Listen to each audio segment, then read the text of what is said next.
Guys welcome to Cric Chat Venkatesh. టీమిండియాలో ఇప్పుడు పరిస్థితి ఏంటంటే ఫార్మాట్ ఏదైనా కూడా ఒకసారి మీరు టీం నుంచి బయటికి వెళ్తే మళ్ళీ లోపలికి రావడం చాలా కష్టం. ఇది వన్ వే ట్రాఫిక్ అయిపోయింది. ఒకసారి బయటికి వెళ్ళారంటే మళ్ళీ అదే దారిలో వెనక్కి రావడం చాలా చాలా కష్టం.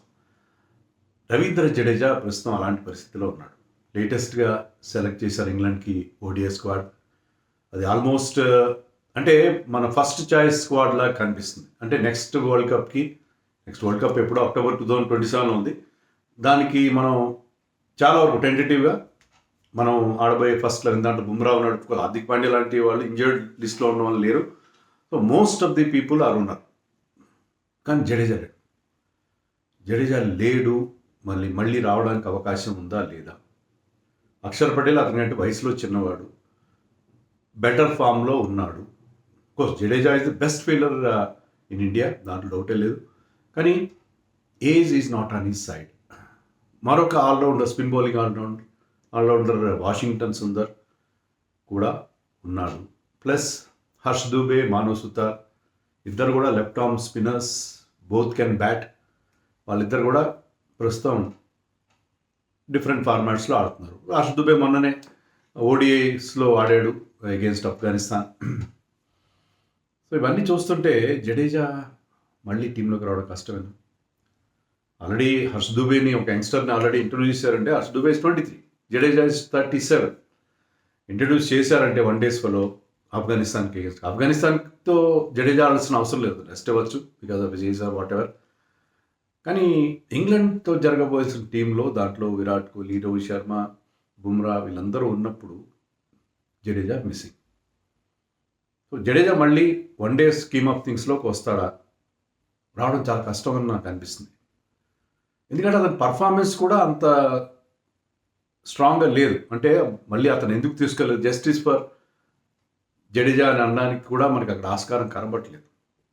లాస్ట్ 6 ఓడిఐస్లో అతను తీసుకున్న వికెట్లు ఒకే ఒకటి మాత్రమే. లాస్ట్ టైం మనం న్యూజిలాండ్తో ఆడి సిరీస్ ఓడిపోయింది. దాంట్లో 3 మ్యాచ్లు ఆడితే 3 మ్యాచ్లో ఒక్క వికెట్ కూడా రాలేదు. అంతకుముందు సౌత్ ఆఫ్రికాతో నవంబర్ డిసెంబర్లో అనుకుంటా లాస్ట్ ఇయర్, అప్పుడు 3 వన్డేలు ఆడితే దాంట్లో ఒక వికెట్ వచ్చింది 3 మ్యాచ్లో కలిపి. సో లాస్ట్ 6 మ్యాచ్లో ఒక వికెటే వచ్చింది. కొన్ని బ్యాటింగ్ బ్రహ్మాండంగా ఉందంటే బ్యాటింగ్లో కూడా లేదు. అతని ఆఖరి హాఫ్ సెంచరీ, రవీంద్ర జడేజా ఆఖరి half century in ODIs one day క్రికెట్లో అతని ఆఖరి హాఫ్ సెంచరీ 2020లో కోవిడ్ కంటే ముందు కోవిడ్ టైంలోనే వచ్చింది. అంటే ఎంత గ్యాప్ వచ్చింది? 6 ఏళ్ళు, 42 ఓడిఐస్ ఆడాడు ఆ స్టేజ్. అప్పటి నుంచి ఇప్పటి వరకు ఒక హాఫ్ సెంచరీ కూడా లేదు. ఒకటేంటంటే అక్కడ మనం ఒక విషయం కన్సిడరేషన్లో తీసుకోవాల్సింది ఏంటంటే జడేజా బ్యాటింగ్ చేసే పొజిషన్ 6 or 7, ఆ టైంలో అతనికి ఎక్కువ అవకాశం ఉండదు. ఎందుకంటే మనది ఎంత టాప్ హెవీ కదా. ముందు విరాట్ కోహ్లీ ఉంటాడు, రోహిత్ శర్మ ఉంటాడు, శుభ్మన్ గిల్ ఉంటాడు, కేఎల్ రాహుల్ ఉంటాడు. వీళ్ళందరూ they score heavy. Jadeja will get to face only few number of deliveries. So ఆ 50 అనేది ఇంపార్టెంట్ కాదు, కానీ ఆ లోయర్ డౌన్ ది ఆర్డర్ అతను బిగ్ హిట్టింగ్ కూడా చేయలేడు compare to Akshar Patel last 10 balls 15 balls ఉంటే వచ్చాడు, లేకపోతే పోనీ లాస్ట్ 5 ఓవర్లు ఉండగా వచ్చాడు. He can go for those big hits. Jadeja అకేషనల్గా పెద్ద హిట్స్ కొడతాడు, కానీ is not a power hitter as such. Even Washington Sundar కూడా అలాగే ఆడతాడు, ఓకే.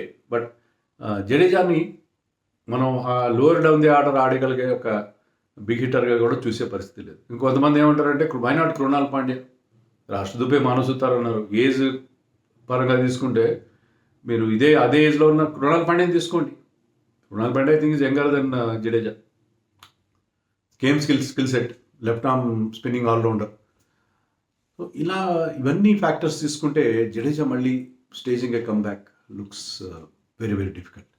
టెస్ట్ మ్యాచ్లో ఇప్పటికీ అతనికి అవసరం ఉంది. టెస్ట్ మ్యాచ్లో ఇప్పటికీ అతను ఇండియాలో కానీ బయట కానీ, ముఖ్యంగా బయట, ఇండియాలో అతను కూడా కొంచెం స్పిన్ బౌలింగ్ అగేన్స్ట్ ఇటీవల కాలం స్ట్రగుల్ అవుతున్నాడు. బట్ బయట చాలా బాగా ఆడతాడు. బయట మనం రీసెంట్గా ఇంగ్లాండ్ టూర్లో చూసాం. సో అతను he can always a dependable middle order batsmen. He can bat at number 5, number 6, number 7 ఎక్కడైనా ఆడగలడు. ఆడి మీకు ఆ లోయర్ డౌన్ ది ఆర్డర్ మంచి డెప్త్ ఇవ్వగల ప్లేయర్. సో టెస్ట్ మ్యాచ్లో అతని రిక్వైర్మెంట్ మనకి ఖచ్చితంగా ఉంది. బౌలింగ్లో గతంలో ఉన్నంత పదులు లేదు, ఏ ఫార్మాట్లో కూడా లేదు. ఎందుకంటే ఏజ్ పెరిగే కొద్దీ షోల్డర్ డ్రాప్ అవుతుంటుంది, ఆటోమేటిక్గా మీకు ఆ రిటర్న్స్ తగ్గిపోతుంటాయి, వికెట్స్ తగ్గిపోతుంటాయి. సో బౌలింగ్ విషయంలో అతను గతంలో అంత ఎఫెక్టివ్గా లేడు, అది ఏ ఫార్మాట్లో అయినా. T20స్లో ఆల్రెడీ రిటైర్ అయ్యాడు. మనం ఎప్పుడైతే 2024 T20 వరల్డ్ కప్ గెలిచామో అప్పుడు ముందుగా విరాట్ కోహ్లీ, రోహిత్ రిటైర్ అయ్యారు. తర్వాత అతన్ని రిటైర్ చేయించారు జడేజాని. ఇప్పుడు ఆల్మోస్ట్ ఈ ఫార్మాట్ నుంచి కూడా రిటైర్ అయినట్టే లెక్కగా కనిపిస్తుంది. ఎందుకంటే నేను చెప్పిన స్టాట్స్ మీకు ఆల్రెడీ చెప్పాను. ఇటీవల కాలంలో అతని స్టాట్స్ ఏమాత్రం అతన్ని కంపెలింగ్గా లేవు. అతని టీంలో ఎందుకు తీసేస్తారని మనం ఎవరు క్వశ్చన్ చేయడానికి అనుకూలంగా లేవు. ఆల్రౌండర్ నో డౌట్, ఆల్రౌండర్స్ తక్కువ ఉన్నారు, కానీ యంగర్ క్రాప్ వస్తున్నారు కదా. ఎందుకంటే నెక్స్ట్ వరల్డ్ కప్ 2027 అక్టోబర్లో వరల్డ్ కప్ జరిగే నాటికి ఆల్మోస్ట్ 39 ఇయర్స్ వస్తాయి. 39 ఇయర్స్. అతను ఫిట్గా ఉన్నాడు, విరాట్ కోహ్లీ లాగా అతను ఫిట్గా ఉన్నాడు. కానీ Virat Kohli is I think 2-3 years younger than him, 2 ఏళ్ళు చిన్నవాడు. సో ఏంటంటే మీరు ఏజ్ పెరిగే కొద్దీ మీకు ఏదైనా చిన్న ఇంజరీ అయినా కూడా రికవరీ చాలా లేట్ అవుతుంటుంది. సో అందుకని ఇవన్నీ ఫ్యాక్టర్స్ సెలెక్టర్స్ దృష్టిలో పెట్టుకున్నారు. ఒకటేంటంటే వాషింగ్టన్ సుందర్ ఫిగర్స్ కూడా ఏం గొప్పగా లేవు. వాషింగ్టన్ సుందర్ ఫిగర్స్ చెప్పాను, లాస్ట్ 6 మ్యాచెస్లో 6 ODIs అతను ఆడిన వాటిలో ఒకే ఒక వికెట్ వచ్చింది. సో వాషింగ్టన్ కూడా కొద్ది పెద్ద బౌలింగ్ కూడా ఇవ్వలేదు అతనికి, క్యాప్టెన్స్ కూడా పెద్దగా అతని మీద నమ్మేది లేదు. సో లాస్ట్ 6 మ్యాచెస్లో ODIsలో అతను ఒకే వికెట్ వచ్చింది. అతను 32 ODIs ఆడాడు ఇప్పుడు, ఒకే ఒక 50 ఉంది. సో జడేజాకి అప్లై అయింది, అతనికి అప్లై అవుతుంది. ఎందుకంటే ఈ bats lower down the order, పెద్దగా బ్యాటింగ్ రాదు.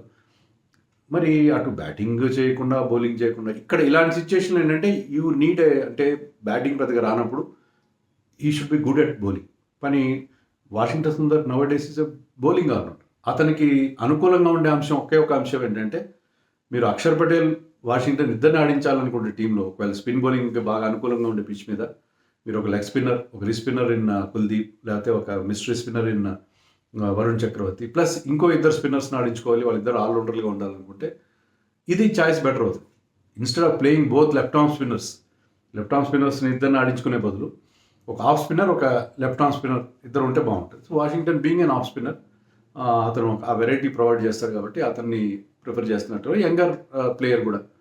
సో అతన్ని అయితే ప్రతి ఫార్మాట్లో పెడుతున్నాను, నాకైతే అర్థం కావట్లేదు ప్రతి ఫార్మాట్. ఇంకా T20లో అతని ప్రెజెన్స్ నాకైతే క్వశ్చనబుల్గా అనిపిస్తుంది. ఇంతమంది కూడా చెప్పాను, T20స్లో అతనికంటే బెటర్ ప్లేయర్స్ ఉన్నారు మరి. ఎందుకంటే బౌలింగ్లో అతను అంత ఎఫెక్టివ్గా లేనప్పుడు కేవలం అతని బ్యాటింగ్ కోసం, ఆ బ్యాటింగ్ కూడా లోయర్ డౌన్ ది ఆర్డర్, అతను పవర్ హిట్టర్ కాదు.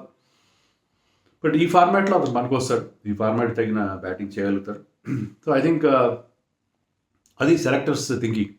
So Jadeja staging A comeback in ODIs చాలా కష్టం. అతను ఒక ఫార్మాట్కే పరిమితం అయిపోయే అవకాశం నాకు కనిపిస్తుంది.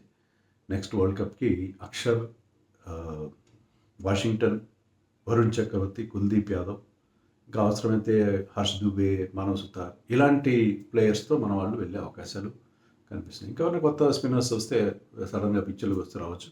ప్రస్తుతానికైతే వీళ్ళు ఫ్రంట్ రన్నర్స్గా ఉన్నారు.